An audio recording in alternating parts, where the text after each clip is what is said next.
Hi, everyone. Welcome. Thank you for tuning in to our third webinar in our Bioethics Minor Speaker Series. The purpose of this speaker series is to introduce Clarkson students and the broader Clarkson community to bioethics in anticipation of the launch of our Bioethics Minor in the fall. The development of this minor and this speaker series is supported by an NEH Connections grant, which we're very grateful for. And the goal of these talks is to expose students in the Clarkson community to the different kinds of issues that working bioethicists engage in and the kinds of methodologies they bring to engaging with those issues. Today, we're very lucky to have Dr. Christina Ricci present a talk entitled Green Bioethics, Environmental Sustainability in Healthcare. In my opinion, Dr. Ricci is the leader, the leading scholar on sustainability in healthcare working today in bioethics. So I think it's a real treat that we get to hear from her today. Dr. Ricci is a lecturer in the Philosophy and Ethics of Technology department at the Delft University of Technology. And she was the School of Social and Political Science Research Fellow at the Institute for Advanced Studies in the Humanities at the University of Edinburgh in 2020. In 2021, she was endorsed by the British Academy for a UK Global Talent Visa. Previously, Dr. Ricci was an assistant professor in the Bioethics and Interdisciplinary Studies Department at the Brody School of Medicine at East Carolina University. And in 2019, Dr. Ricci was visiting assistant professor in the Department of Global Health and Social Medicine at Harvard Medical School. Dr. Ricci's research is dedicated to just sustainable healthcare. In addition to her monographs, which include Principles of Green Bioethics, Sustainability in Healthcare from Michigan State University Press in 2019, and Environmental Ethics and Medical Reproduction, forthcoming from Oxford University Press, Dr. Ricci has published over 50 articles in journals, including The Lancet, American Journal of Bioethics, the Journal of Medical Ethics, and the Hastings Center Report. Dr. Ricci is the head of the Netherlands unit, Rotterdam, of the UNESCO Chair in Bioethics, and holds a nominated fellowship at the Center for Bioethics and Human Dignity at Trinity International University. So please join me in welcoming Dr. Christina Ricci to our seminar series. Oh, okay, fine. I'm going to share my screen. I aim to talk for 40 minutes or less, and then we can have discussion. But certainly if you have some comments or questions, you can put them through the chat, and I'm sure Paul will be able to moderate those when we do the discussion part. These slides will also be available to you if they're not already. And yeah, we'll get started.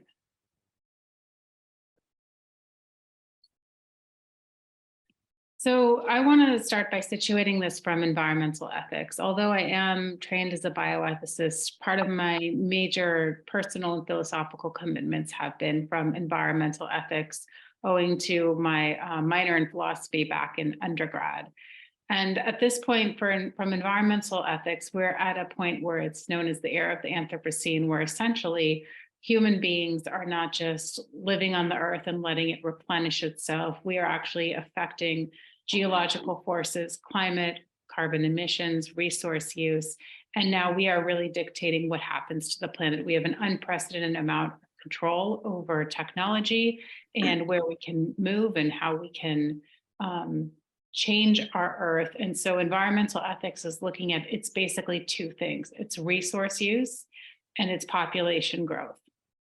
But more than that, it's the intersection between the two of them and how population growth, not just its new numbers, it's also about carrying capacity. So because people are living longer, that means that there's more people on Earth at one given time. So it's not just birth rate and death rate, but significantly on top of that, it's that some countries, especially like in America and China, the carbon footprint, the resource use is so incredibly high that it is causing a problem of lack of biodiversity, climate change, health hazards, suffering, diminished quality of life for people who don't have access to the resources, usually because of political reasons. And so this environmental thing it has been historically said we need to solve it on two fronts. One is population. I'm more concerned with carbonation and resource use. So essentially the idea is we can have lots of people on the planet if we're all living small and sustainable, or we can have fewer people on the planet and we can live better quality of lives measured in terms of consumption. It's not necessarily a zero-sum game, and there's a lot of factors in it, but just to keep those two things in mind. So it is true that world population of humans is growing at an unprecedented rate. It's doubled in my lifetime, and it's projected to keep going. The concern over population has been highlighted for, at least 150 years with Malthus's essay on population. And although, the essay isn't totally well-founded, the idea that if you have one Earth, it can only replenish itself so fast. Technology can only do so much to expedite crop seasons, for instance, or development of artificial foods, or changing our biology so we don't need as much nutrition. But beyond that, world population has issues in terms of just like space, overcrowding, how we encroach on other parts of our ecosystem, which sustains us, and how it affects other non-humans. So it is an issue. And the United Nations have commented that even with medium fertility rates, which is just 2.5 children per woman, the population's really going to explode. So this is something we need to have resolved in some way very, very soon. Should have been resolved earlier. So PNAS, the Proceedings of the National Academy of Science, does have a little comment on fertility policy. I think a lot of times people don't want to touch fertility policy for a good number of ethical and social reasons. However, there's so many ways that human population can be reduced ethically without even regards to an environmental rationale. So for instance, we know that there's an unmet contraceptive gap in parts of Sub-Saharan Africa that's up to 8% or 13% to some women don't have access to contraception when they need it. That means that they have unwanted and unplanned pregnancies. So if we can fill contraceptive gaps, which women want, we can reduce human population. We also know, as the Sustainable and Millennium Development Goals have indicated, that the more education a woman has, the fewer children she has by choice, for a few reasons. Because education takes up time during childbearing years, because education gives women opportunities to participate socially, economically, and politically in ways that may alter their decisions about how many children to have and when. So educating girls and closing the education gap is another way that population growth can be reduced ethically in a way that people want, and importantly, in a way that benefits women who are disadvantaged so many ways, socially and politically. In addition to education and just meeting unmet contraceptive gaps, equality in childbearing would be one way that population growth could be reduced, because perhaps men wouldn't want so many children. So it's a variety of social, medical, and economic factors of how to resolve the population problem. In addition to that, or aside from that, we also have the issue of resource consumption. So from environmental ethics, it used to be spoken of in terms of resource use, but now the metric of carbon dioxide is more commonly used. So I'm sure you've heard this. Everything has a carbon footprint. You, me, this Zoom conference, the beverage that you're drinking right now. And so carbon footprints are one way of quantifying environmental impact. So environmental impact is carbon, as you know, is a greenhouse gas, gets released into the atmosphere, that not only gets stuck in the atmosphere, so we're over the 350 parts per million of safe atmospheric carbon in the atmosphere, which means that we as a society release so much carbon, it's now detrimental to our health. And so we know that this is the problem also because climate change causes climate change health hazards. Your carbon footprint depends a lot on the country that you live in. So this is because of infrastructure. So the United States has one of the highest national carbon footprints, along with China.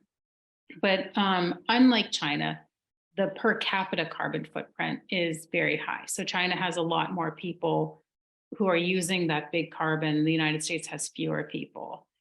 And because of this, those who have the big carbon footprints as individuals and as nations need to sign on to legally binding carbon reduction measures, or just carbon reduction measures, because carbon doesn't stay within national borders. So internationally, there needs to be more pressure if we want to do anything about the climate change problem. So in the Netherlands and the UK, it tends to be quite sustainable, but it's one country and atmospheric carbon goes everywhere. And again, disproportionately disadvantages those who are least able to move away from climate affected areas, who don't have the political power to mobilize and try to get people to change their climate actions. So this is really an international concern, and the focus needs to be on the countries that are the largest emitters and the systems that make them the largest emitters of carbon. Here is the worldwide list of carbon emissions, and you can see again, China and the United States are consistently 1 or 2, with India as a country, number 3. But really, this needs to be resolved in a way that there's global attention to, but also in a way that makes things just.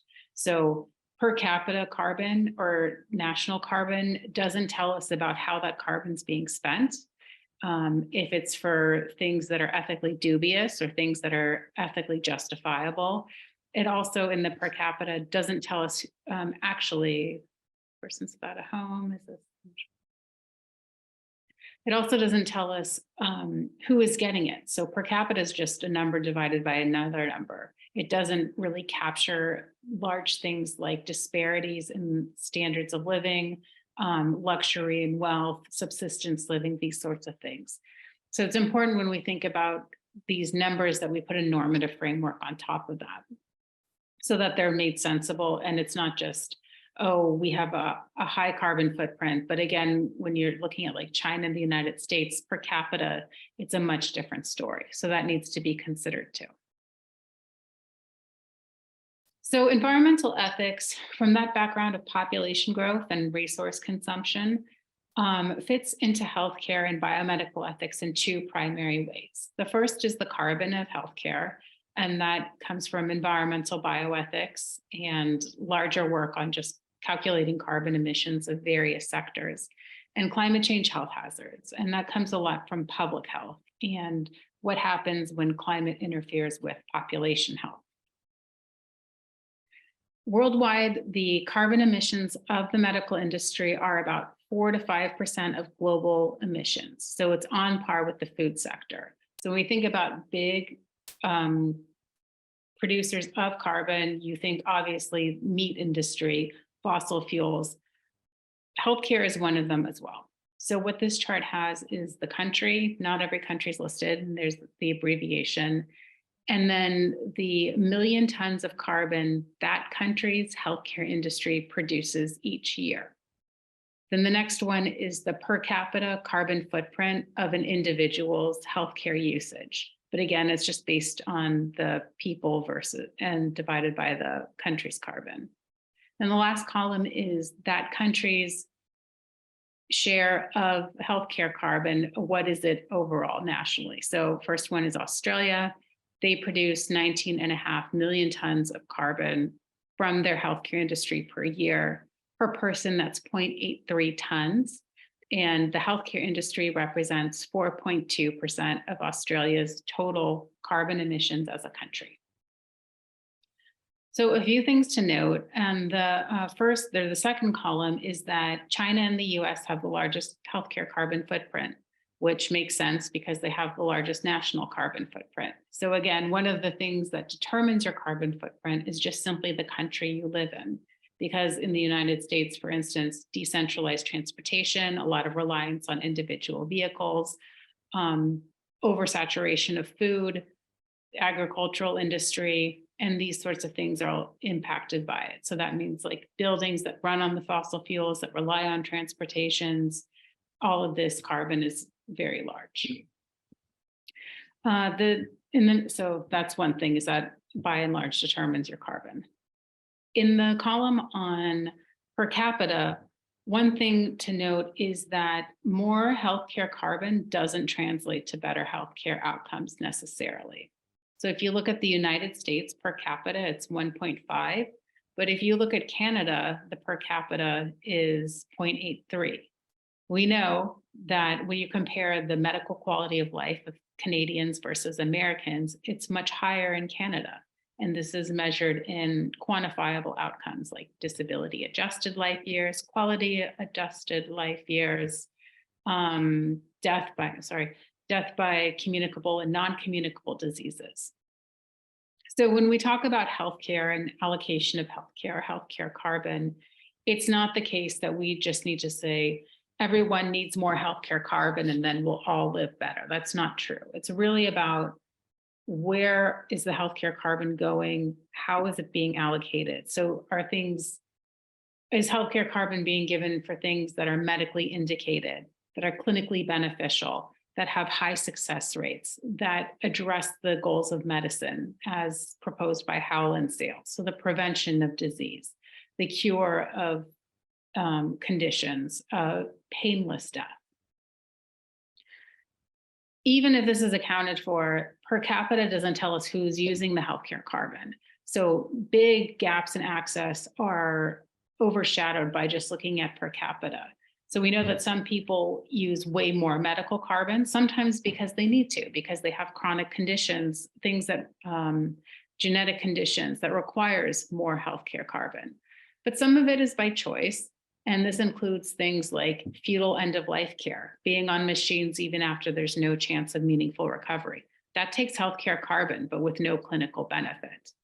We also know that there are gaps in people who are attempting to find a primary care physician, either because they've been discriminated against or because they don't trust the medical system for good reasons, such as those in historically Black and ethnic minorities, or because they face stigma when they try to get healthcare, for instance, LGBT community.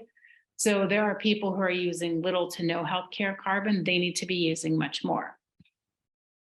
So what we have is a bit of a zero-sum game, is that we've exceeded the amount of carbon that we can use as a society.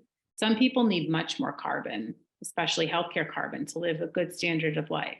But we don't want to just say everyone gets more and everyone gets to keep using the same that they have, because then it impacts other important things like loss of biodiversity, increased climate change, health hazards. So we need to figure out a way to reallocate healthcare carbon and carbon worldwide in a way that benefits all people, that ensures that we are raising the medical and social standard of life of those who don't have basic access, while also indicating where we can ethically look at reducing healthcare carbon.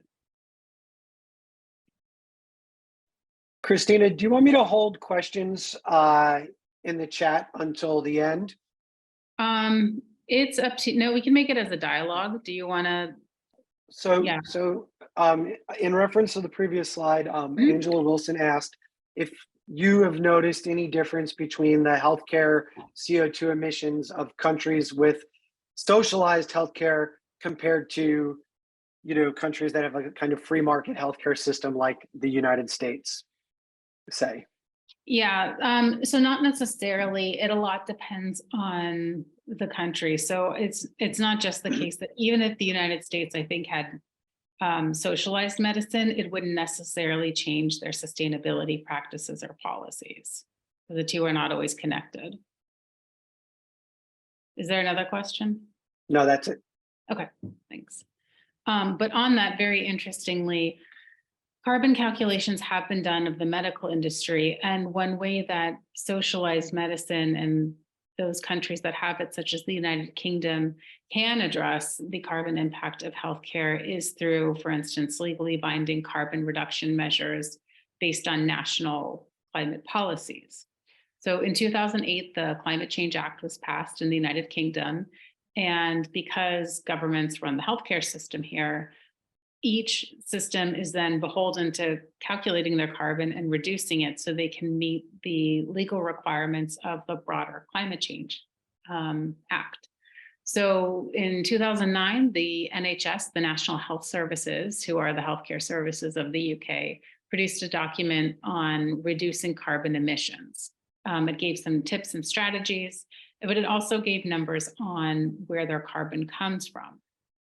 And one of the most carbon intensive places in the medical industry is pharmaceuticals.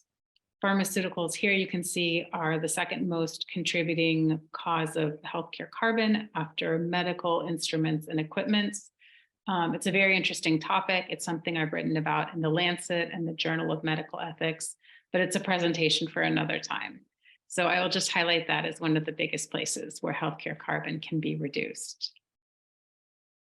It's also what you see in other healthcare systems. So when the United States has also tracked their healthcare carbon, what you see as the biggest ones are the hospital care, what goes on in the clinic, physician clinical services, healthcare carbon, and structures and equipment. And this to me has been the most interesting and important part of environmental bioethics, because a lot of work has been done on greening healthcare buildings, but it's really similar to how you would green a university or a restaurant. It's not really the focus of biomedical ethics. So biomedical ethics has looked more at the patient-physician relationship, which has to do with healthcare delivery and the therapeutic relationship, expectations that patients have about healthcare. And what I then want to do with environmental bioethics is looking at greening these things, these what I've called medical development techniques and procedures, and see where patients, physicians, and healthcare systems can look at that to be made more green. Because not only is it really what students are learning about and what the interest is, it's also something that biomedical ethics has an investment in, whereas buildings, I feel like we have less personal attachment to that. But before that happens, the other thing that's important for discussing with stakeholders or finding a rationale for carbon reduction in the healthcare industry are climate change health hazards. Climate change health hazards are a result, they're natural phenomena, but they're intensified by climate change. So these includes death from thermal extremes, so colder colds and hotter hots, weather disasters, hurricanes, tornadoes, and flooding, vector-borne diseases, food and water infection, photochemical pollutants, such as particles that exacerbate and contribute to asthma, conflict over depleted natural resources. So for instance, if you're in a village and there's only one well for water because of droughts, because of climate change, people will fight over access to that well. So this is really an issue that has so many other interlocking social components to it. Here's just a list of more detailed about the climate change hazards worldwide. They are a little bit different depending on the country you live in. For instance, the Netherlands is low-lying. So when there's climate change, which has more rain, then floods mean that the canals flood, which means that crops get moldy quicker. If you live in the coast, you're more susceptible to a tsunami or an earthquake-related tsunami and that sort of thing. So there's a few different contours, but essentially everyone in the globe is faced by climate change health hazards because of carbon and because of healthcare carbon. Which also means every time you go to the doctor, you have a carbon footprint, which also contributes to your potential threat of being affected by a climate change health hazard. So really the medical industry has a vested interest in changing this because you don't want people sick, we want them healthy. Yet it's this cycle, is that we have basically too many people with too many resources. The carbon emissions increase climate change health hazards. Hospitals should care for them, but caring for those affected by climate change health hazards releases more carbon emissions, which causes more climate change health hazards. So it's self-defeating for the medical industry to have a high carbon footprint because it's just going to be making more people sick, including the patients in front of the doctors, including you as a patient, and including the burdens on the healthcare system. So that's all the bad news. That's the overview of how environmental ethics and biomedical ethics fit together. And here's the good news. Here are the ethical approaches to the environmental problems of healthcare. I really believe that the climate change issue is so important that we don't want to be limited to one ethical approach. I think that there's a number of stakeholders that these ethical theories are non-exclusive, meaning that in addition to these, I could put out theological ethics, queer ethics, feminist ethics as reasons and ways to solve the issue of healthcare carbon, and that they would all strengthen each other in a lot of really significant ways. But these are most sensible to the biomedical community, and it also is where I'm coming from as someone trained primarily in biomedical ethics. So first, bioethics was initially concerned with ties to the ecosystem. So the word even bios, the biology, the bioethics, was concerned with life and life systems. So bioethics was initially had this idea of public health and had harmony and resource use and treading lightly all put together. It was developed in basically two places, in Germany and the United States.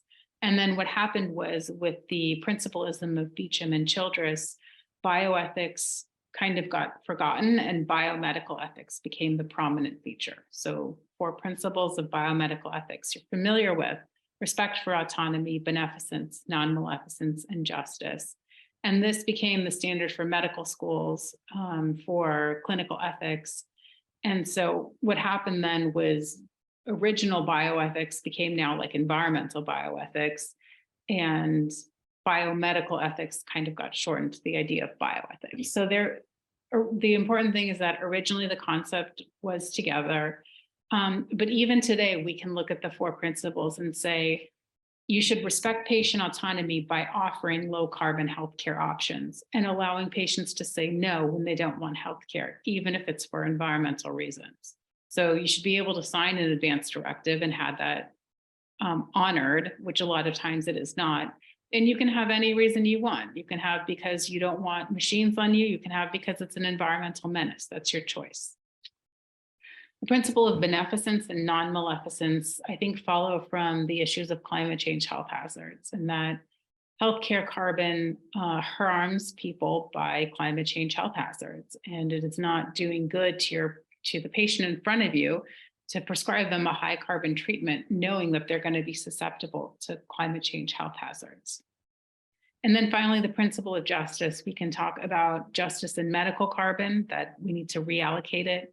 We can talk about eco-justice, and that we have commitments to other non-human entities that support us.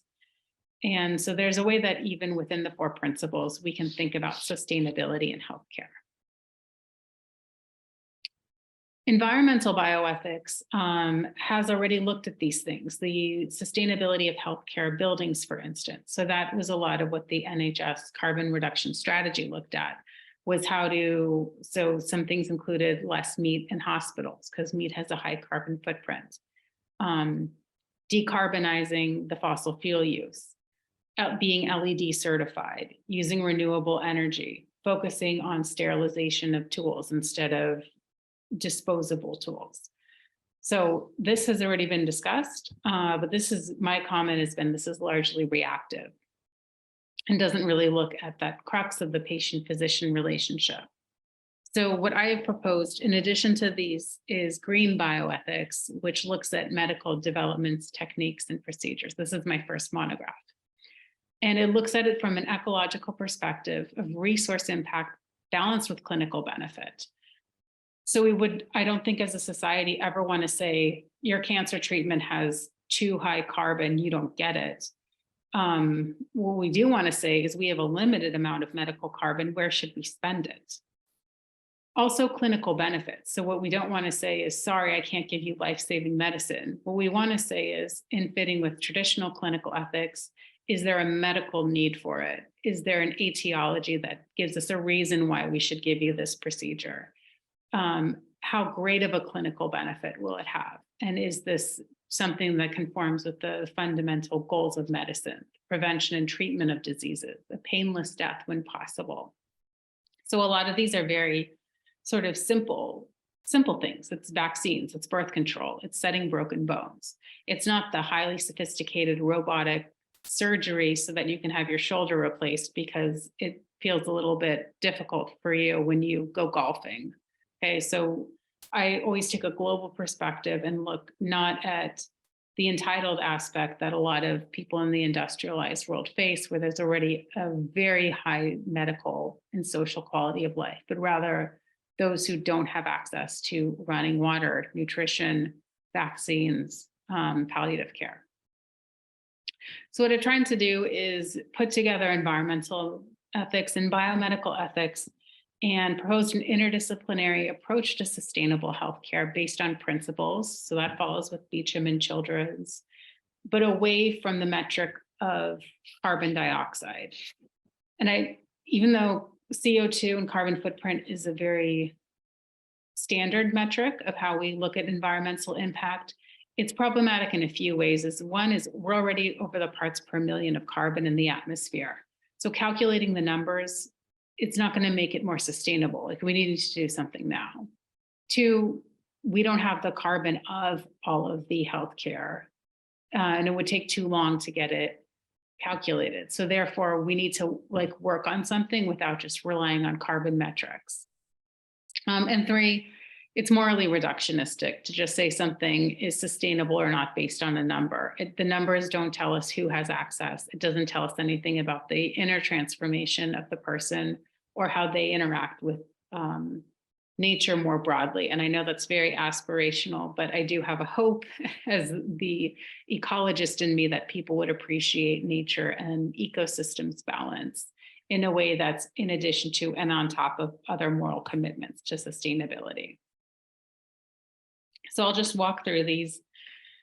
The first principle, I think, for sustainable healthcare would be distributive justice. And I think this matters even if it's not sustainable. There needs to be distributive justice in medical care and medical carbon, regardless of the carbon impact.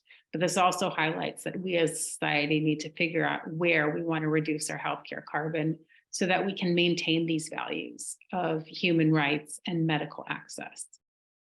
So essentially, if you look at basic medical resources, vaccines, palliative care, this sort of thing, they tend to be less resource intensive than special interest access. So things like fetal end-of-life care, robotic surgery, pharmaceuticals for lifestyles, and these sorts of things. The second thing is resource conservation. So if you remember in the environmental movement, reduce, reuse, recycle. That's resource conservation. So we can reduce our healthcare carbon by conserving resources. It's very intuitive. How we can conserve resources ethically would be providing for needs before wants. So everyone's medical needs need to get taken care of. We can define a medical need in a few ways. In medical services, we have these terms. It's medically indicated. It's clinically necessary. It's something that that there's a biological thing that underpins it that you can target and solve, and that would be, we would say, like a biological need. A healthcare want, that would be something that maybe it doesn't affect your medical quality of life.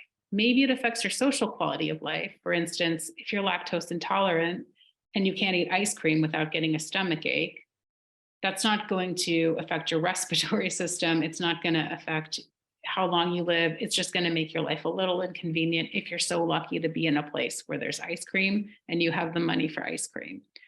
So I've trivialized that a bit, but healthcare wants, there's, I would say, a spectrum.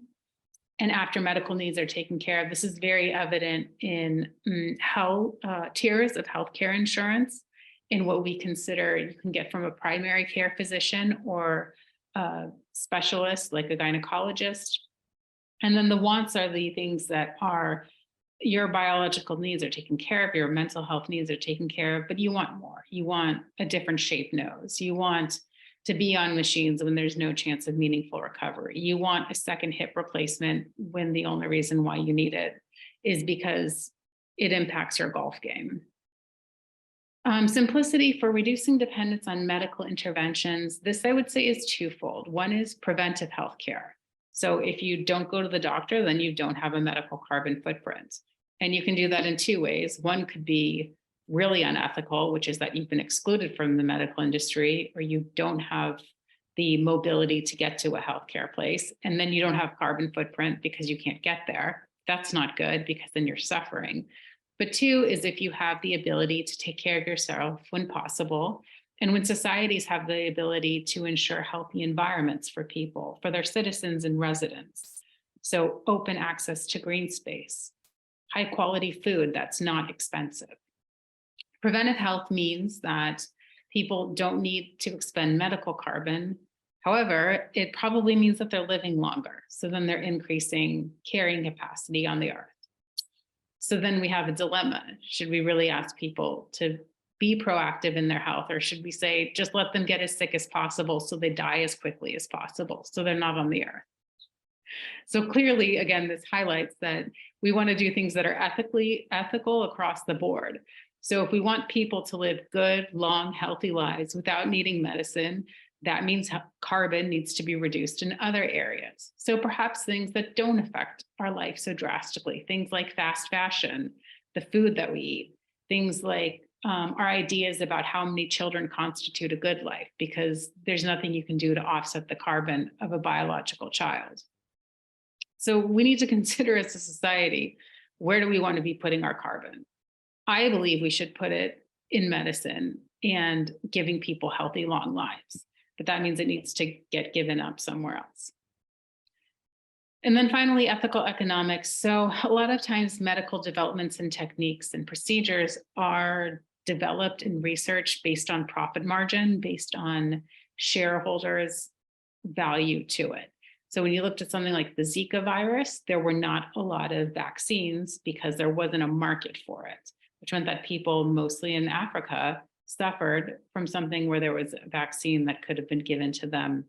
Whereas things like Viagra, the Department of Defense, which is the military aspect of the United States, has a multi-billion-dollar budget for Viagra so that soldiers can, as you know. So this is a question of, again, where do we want to put our healthcare carbon and who's benefiting from it? Is it, in this instance, mostly white military-aged men who are participating in the military, or is it people in sub-Saharan Africa who don't have access to a vaccine? And when this dictates what gets produced, then there's an indication that it might be unnecessary medical carbon. So again, humanistic healthcare, basic healthcare should be given regardless of the carbon impact. But it seems like the things that are profitable also have the highest carbon impact because they're profitable, which means that they're getting marketed, they're getting distributed. There's a high number of people using them. They're resource intensive. It takes research and development and intellectual resources. So there is a way that maybe in the future we can have these other things, special interest access, healthcare wants, heavy dependence on medical intervention, and financially driven healthcare. But essentially, if we want to look now on how to make the healthcare industry sustainable now at this crisis time, probably these are the principles that need to be put into place, which means that we need to change our ideas about what we can expect from healthcare as patients. But also healthcare needs to change this idea of, instead of being a medical savior and saying there's a cure for anything, no matter how slight, regardless of if it's a personal complaint, an unhappiness that technology can take care of, or a medical issue, the medical industry needs to reframe and say, what is actually good, healthy life for all people on Earth, but also for the ecosystem that sustains us, which includes plants and animals, and which also determines our health. Because when the ecosystems are not healthy and they're disbalanced, the climate change health hazards impact us. And so really looking at a system of health that's a little bit more comprehensive, I think would be essential. So this goes into more details about the principles, but the PowerPoint will get shared with you. That's what the book looks like. Those are some references, and that's my contact. So I'll be happy to open this up for discussion. I'm sure there's a lot of interesting comments that people have. Thank you.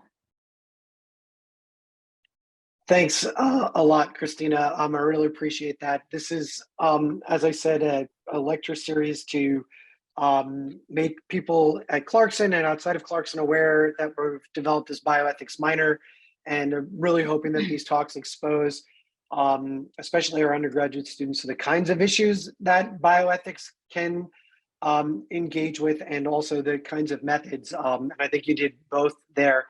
Before I open up the questions to everybody here. I wanted to give the students in attendance a chance to be first in line to ask a question if they have it. So they can either raise their hand if they want or type it into the chat.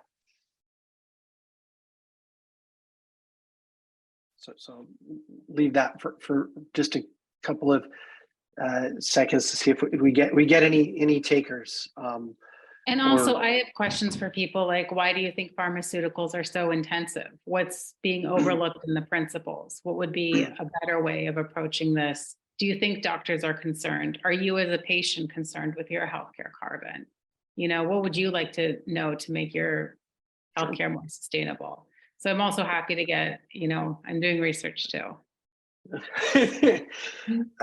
That's reduce, reuse.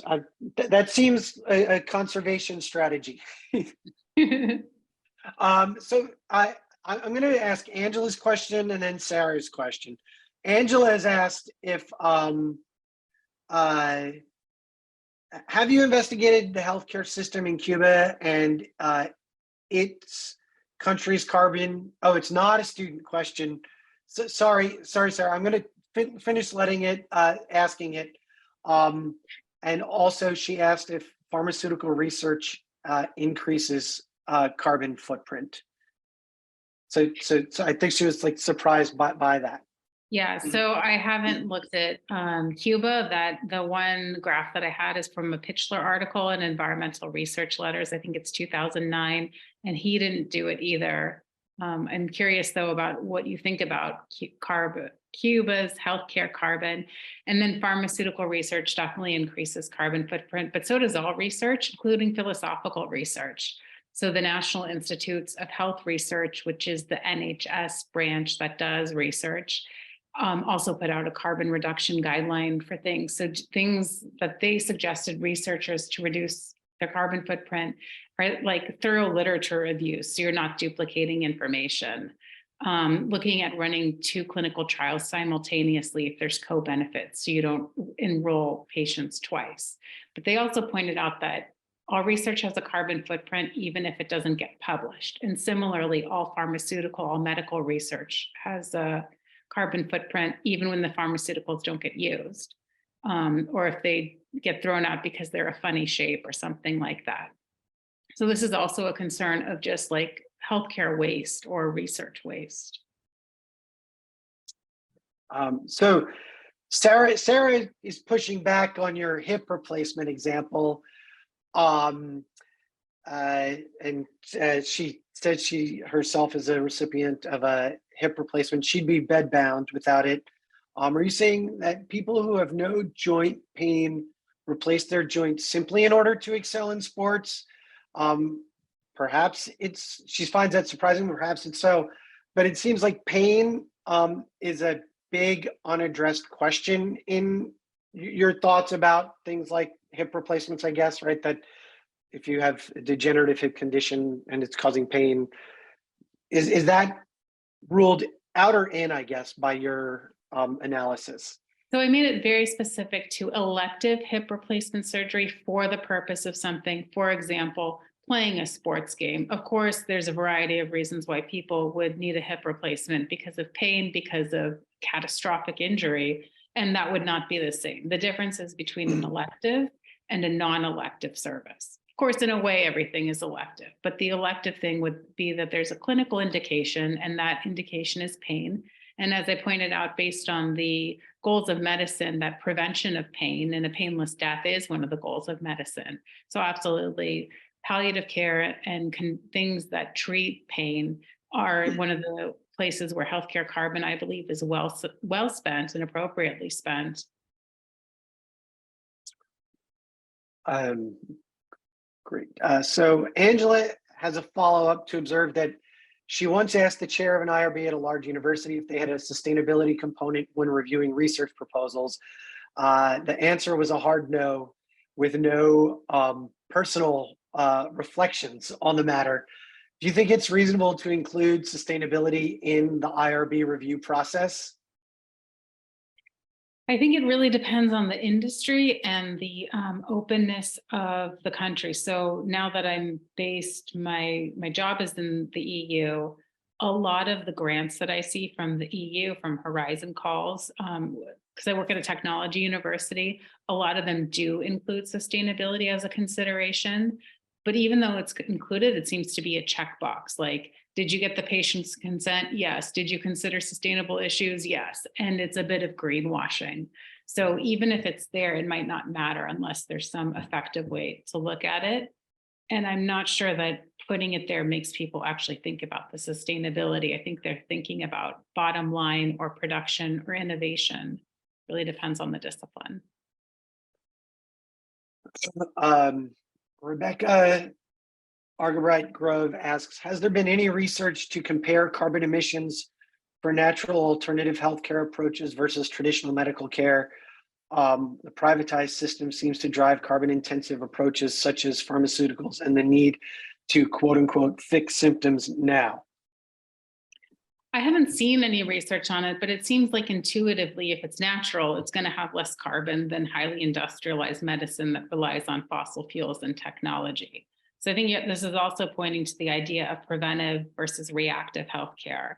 And that the other thing is, it's unpleasant to go to the doctor. So I don't think we want a world where medicine is saying like, we will just treat whatever happens to you, because it's stressful. Even if medicine can treat it, you don't want to have to go to the doctor. No one likes being sick.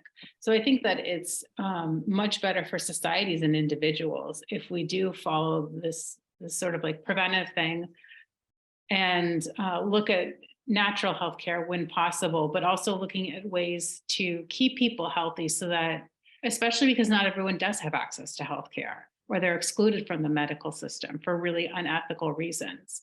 So there needs to be more done within societies and within families and communities to ensure that we are being proactive in health and healthcare. I'm going to jump in with a question myself right here. So as you observed, there's sort of a amount of healthcare carbon that healthcare systems around the world are using, and a lot of it is being used up in China and the United States. And so you kind of gave a kind of like different levels example, like we want to allocate maybe more healthcare carbon to folks in developing countries as to meet more of their unmet healthcare needs. And the ideal situation is probably to take carbon out of the other sectors, right? Unfortunately, that requires a lot of concerted effort, right?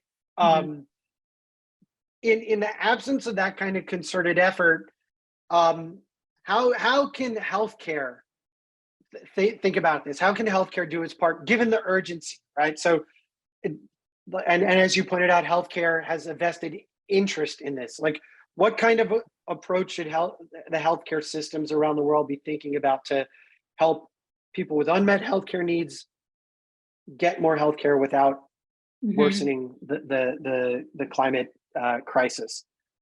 And it's an interesting question because it's this like meta idea of fairness. So there's pushback, and it's like, well, why should healthcare be the ones concerned about it? Like, why isn't the automotive industry doing more?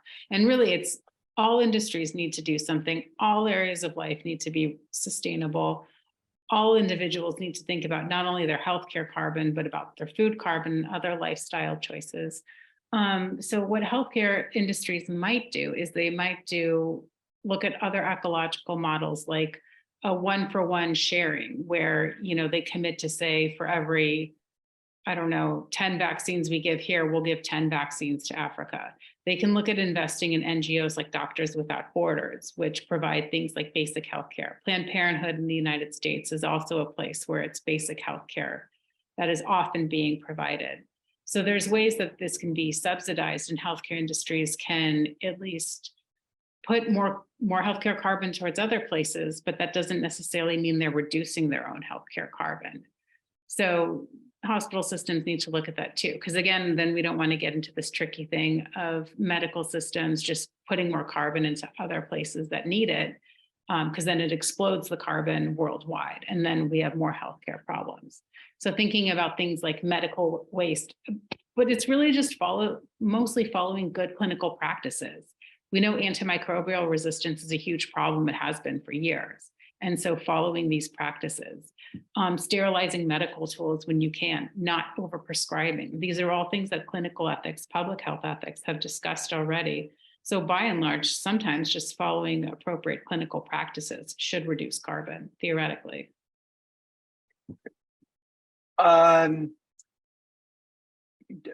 Could you say more about which theories or principles other than those you noted could be most helpful to tackling this issue? All of them, any of them. We have utilitarianism, which is, greatest benefits for the most number of people. It will most benefit people if there's less climate change health hazards, because there's less carbon in the world. I think that's a good one. Deontology, we should not do harm, and we should make sure that the actions that we're taking are responsible and ethical. Virtue ethics and the inculcation of a moral desire to do the right thing at the right time, which at this climate crisis means making sure equitable distribution of healthcare for all people, and that it doesn't come at a cost to the planet or to others. So I think I couldn't think of an ethical theory, except for maybe like capitalism, that would say that this is wrong. And even then you can make things green and very financially lucrative. Sarah's come back, Sarah Spieldiner. Is any medical treatment whose environmental impact makes it unsustainable, no matter how beneficial in the short run? Sarah, maybe there's a word missing in that question. I'm not quite sure I understand it. I think maybe is there any medical treatment whose environmental impact makes it unsustainable, no matter how beneficial in the short run? I'm not sure how to answer that, because nothing we're doing right now is sustainable. This Zoom meeting is not, the food that you had for breakfast is not, we're over the parts per million. Okay, so sustainable, we need to rethink about what sustainable is. I think maybe another way to phrase this, is there any medical treatment that the impact is so big that we should say that maybe we shouldn't use it? I think it doesn't have to be an environmental question, it has to be a clinical question. I would go first as a clinically indicated. Is it medically necessary? Because if it is, then that's something that humans need to live well. And I think we can argue that we should be living well. Again, I think this also points then to is what can be reduced so that we can have access to medically necessary treatment, so that even if it took a bunch of carbon, but it saves your life and it's medically indicated, and there's other reasons to think that it's acceptable morally, that should be given as part of medicine. I would say environment shouldn't be the first consideration. It's medicine, it's not philosophy. So like clinical indication should be the first consideration. If we just followed that, I think a lot of healthcare would be more sustainable, because there's a lot of medicine that's not clinically indicated. Thanks. So got a two-part, I think, question. So Angela had observed that she often hears about overuse injuries in children in sports. And so do you think there can be a conversation on preventing injuries and a focus and education on prevention in the pediatric population, so that they don't perhaps need these highly carbon intensive treatments like surgery to repair? I'm thinking about young baseball players in the United States who wind up needing elbow repair surgery very early in their careers. This to me is very much a curious question of human evolution, is why are we participating in activities that are so detrimental to our health? I think it's really similar to being like, we know that we're going to smoke cigarettes, so maybe we should develop some better treatments so that we can continue with these vices. I think that maybe humans as a society would want to look at the activities that we're pursuing, why we're pursuing them. It seems like in this case, it's usually driven by misplaced parental desires. Because I don't think that the normal person just playing a game in any country would be developing these injuries so much that it's a new discipline. So I think a little bit more sensibility and decorum, if I can, And then, okay, fine. People are going to do these things anyways. We're not going to behave in ways that are in our best interest. But then medical systems also have ideas about that in place of what would be like, what can be preventable and what can't. So like your responsibility towards public health and sort of your ideas that I don't know, things that maybe you've contributed to that cause like, I don't know.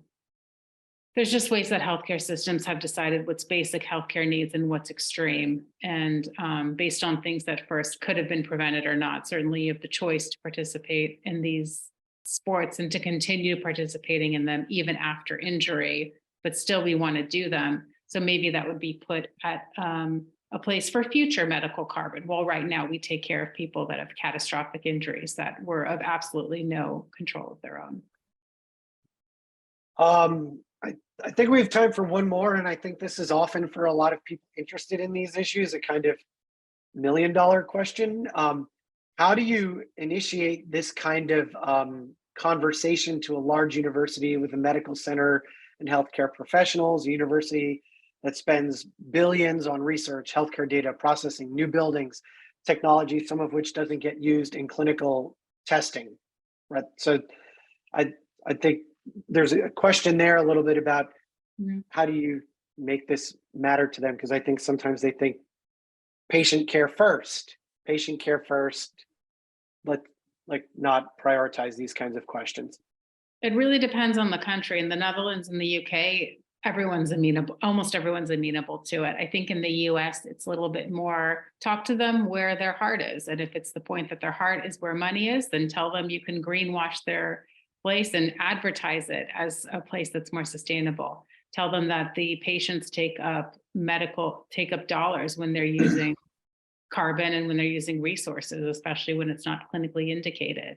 I have a book chapter on medical ethics curriculum, and I know a lot of people like Paul is working on this. Other scholars in the US and worldwide are working on how to put it into allied health professional education. So I think administrators, but also don't discount the fact that administrators often do have environmental commitments. And it may just be enough to say, hey, this is your world. And I know that you care about sustainability. And as an administrator, this is one of the places where you can reduce healthcare carbon. All right. Okay. There's one more question. And the question is, it's a broad question the person acknowledges. How does mental health fit into green bioethics? How in addressing that health need, how can we make that sustainable? How does it fit into green bioethics?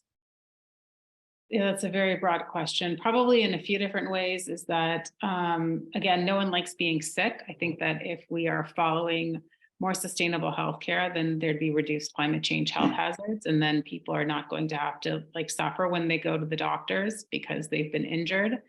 I think mental health has a lot to do with also how we view medicine and our expectations, how we view ourselves and what's a personal disappointment and what's a medical issue that needs to get fixed. And I think it also impacts a lot mental health and how we see our society and nature, and if we're seeing a fair and just society. So I think all of these things, green bioethics, sustainable healthcare, compounds into a more just society, which is better for everyone mentally overall. I mean, I will say sometimes thinking about this keeps me up at night, makes me stressed and anxious about the future. And I can't imagine what it'll be like when we start to see some of the more severe effects of climate change, how people are going to experience those from a mental health perspective. Thank you very much, Christina. We're at the end of our hour. I really enjoyed hearing your thoughts once again. And I think we're very lucky to have you. For our audience, we'll be back on April 19th with another lecture in this series. And you'll receive the video and slides from this thanks to Christina's generous offer to share the slides. So join me in thanking Christina, and I hope you come back next month. Thanks. Thanks everyone for listening. I really appreciate Paul for being a good host. Thanks.